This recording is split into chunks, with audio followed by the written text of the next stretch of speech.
23 mètres cubes, c'est la capacité de stockage de la bâche d'eau du PK7 située dans le secteur d'Inkolongum. Un réservoir inspecté par le ministre de l'Accès universel à l'eau et à l'énergie, tout comme celui d'Alenakiri, qui sont des lieux stratégiques pour l'amélioration de la desserte en eau potable.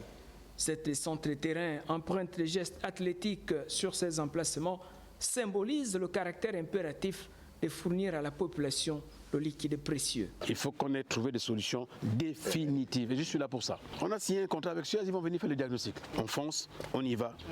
Il faut amener l'eau. Cette volonté de mettre de manière durable à la disposition des différents ménages l'eau potable se traduit par l'installation d'un suppresseur sectoriel dans la zone de dragage au quartier Nzengayong pour mieux alimenter ce périmètre. Il faut dire qu'après la mise en service du réservoir de 10 000 de PK5, il a été question d'améliorer la desserte en eau de la zone de Nzengayong. Nous avons mis en place un projet, un deuxième étage hydraulique qui nous permettait de récupérer les flux qui étaient impactés par la 10 000 du PK5. Dans cette détermination de rendre accessible l'eau potable dans les foyers, les techniciens commis à la tâche préconise des actions concrètes. Il est prévu la construction d'un château au point haut afin de soulager le surpresseur et de permettre une alimentation gravitaire de tous les riverains. Pour la matérialisation de cette dynamique d'amélioration progressive de l'accès à l'eau